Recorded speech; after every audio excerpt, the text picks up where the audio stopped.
Camera চালু হয়েছে? রহিম আর করিম তারা দুজন বন্ধু, যাদেরকে নিয়ে আপনি বইয়ের ভিতর অঙ্ক করেছেন। তো যাই হোক, তো এরা দুজন হচ্ছে স্টুডেন্ট, ঠিক আছে? তো রহিমের কাছে কিছু স্টাডি ম্যাটেরিয়াল আছে যা করিমের খুব দরকার, কারণ করিম আমার মতনই সারা বছর কিছু পড়াশোনা করে নাই। তো এখন রহিমের কাছে করিম গিয়ে বলল যে বন্ধু এই জিনিসগুলো দরকার দে, কিন্তু রহিম আবার সোহাগ ভাইয়ের ভিডিও দেখে তার ফোন থেকে SHAREitটাকে ডিলিট করে দিয়েছে। করিম পড়ে গেল এক চরম বিপদে, কারণ তার স্টাডি ম্যাটেরিয়াল গুলো লাগবেই। কি করা যায় সে ভেবে পাচ্ছে না। দেখা যায় যে ব্লুটুথ তো আপনারা জানেন প্রচুর ফাস্ট। তো এখন কিভাবে এই স্টাডি ম্যাটেরিয়াল গুলো এক ফোন থেকে অন্য ফোনে নেওয়া যায়, তো এখন ফাইলটা নিবে কিভাবে, এই সমস্যার সমাধানের জন্য তারা লোক খোঁজা শুরু করলো। তারপর আপনাদের ছোট ভাই না বড় ভাই রাকিব ভাইয়ের হলো এন্ট্রি।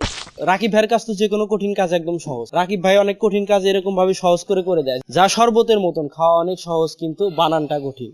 আর শরবত খেয়ে আপনিও বলবেন খুব টেস্ট। তারপর তারা আমাকে সমস্যাগুলো খুলে বলতে শুরু করলো।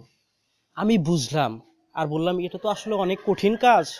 এটাকে সহজ করে দিয়েছে গুগলের একটা সার্ভিস, যেটার নাম হচ্ছে গুগল নিয়ার বাই শেয়ার, যার মাধ্যমে ফাইল শেয়ার হবে চোখের পলকেই, এই সব লোকজন মনে করে। তো যাই হোক, এইটা সম্পর্কে কিছু তথ্য দেই, তারপর ব্যবহার প্রণালী সম্পর্কে আলোচনা করা যাবে। তো প্রথম কথা, what is nearby share, মানে গুগলের নিয়ার বাই শেয়ার আসলে জিনিসটা কি?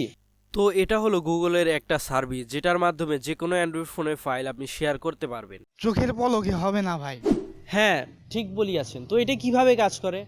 একদম সহজ, SHAREiটের মতনই। এটা কিভাবে ব্যবহার করবেন চলুন দেখে আসি। তো প্রথমে দুইটা ফোনের একসাথে একইভাবে ওয়াইফাই, ব্লুটুথ প্লাস লোকেশন SHAREiটের মতন যেমনটা চালু করে দিতে হবে। তারপর যে ফাইলটি শেয়ার করবেন সেটি সিলেক্ট করুন। তারপর শেয়ারের অপশনে সিলেক্ট করে নিয়ার বাই শেয়ারে যান। বাস, প্রথম কোণের কাজ শেষ। আপনি যদি এই পর্যন্ত ভিডিওটা দেখে থাকেন তাহলে বলবো যে আপনি নিচে লাল কালারের সারপ্রাইজ বাটনটাতে ক্লিক করুন, এই ধরনের ভিডিও আরো যদি সামনে পেতে চান। এখন দ্বিতীয় ফোনে দেখবেন অটোমেটিকলি একটা নোটিফিকেশন আসবে। তো নোটিফিকেশনে ক্লিক করুন। ইন কেস আপনার অপশন যদি অফ থাকে তাহলে এখান থেকে টার্ন অন করে দিন। ক্লিক করার পর দেখবেন যে এখানে নাম আসতেছে, যে ফোন থেকে ফাইল শেয়ার করতেছেন। তো নামের উপরে ক্লিক করুন, ঠিক থাকলে নামের উপরে ক্লিক করুন। তো তারপর দেখবেন কানেক্ট হতে একটু সময় লাগবে, অ্যাকসেপ্ট দিয়ে দিন আপনি ফাইলটা নেবেন কিনা। বাস, অটোমেটিকলি এক ফোন থেকে আরেক ফোনে ফাইলে সহজে দ্রুত ট্রান্সফার হয়ে যাবে। এটা আপনার মোবাইলের ডাউনলোড ফোল্ডারে পেয়ে যাবেন। যদি সিস্টেমটা কাজ না করে, যদি এই সিস্টেমটা না কাজ করে তাহলে আপনি নোটিফিকেশন প্যানেলে পেয়ে যাবেন এই সার্ভিসটা। আর যদি তাও না পান, এডিট অপশনে গেলে আরামে পেয়ে যাবেন।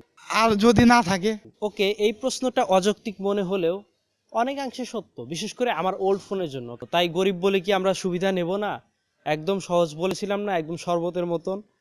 প্রথমে ফোনের সেটিংসে যান, তারপরে গুগলের ভিতরে যান, দেখবেন অনেক সেটিংস, ঘাবড়াবেন না, আমি কিন্তু নাই। ডিভাইস অ্যান্ড শেয়ারিং, তারপরে নিয়ার বাই শেয়ার, সেখানে সব সেটিংস পেয়ে যাবেন। রাকিব তো বিপদে ফালা গেল। জানি এই সব বলার সম্ভাবনা আছে, তাই সেটিংসের একটা বেসিক ধারণা দিয়ে রাখি। প্রথমটা আপনার ফোনের জিমেল যেটা অ্যাড করেছেন সেই অ্যাকাউন্টটা। দ্বিতীয়টা আপনার ডিভাইসের নাম, অন্যের ফোনে আপনার নাম কি দেখাবে। তৃতীয়টা আপনার ডিভাইস কাকে কাকে শো করবে। চতুর্থটা ওই যে প্রথমে চতুর্থটা চতুর্থটা হচ্ছে আপনি যে ওই যে নিয়ার বাই শেয়ার সার্ভিসটা টার্ন অন করতে বললে, এটা অফ রাখলে অন রাখলে সবসময় অনই থাকবে, অফ রাখলে পরে ম্যানুয়ালি টার্ন অন করে নিতে হবে যখন কাজ করবেন। আপনি যদি একটা হোয়াটসঅ্যাপ অ্যাকাউন্ট একাধিক ডিভাইসে ব্যবহার করতে চান তাহলে এই ভিডিওটা দেখতে পারেন। আর দেখা হবে অন্য কোনো ভিডিওতে। Bye bye.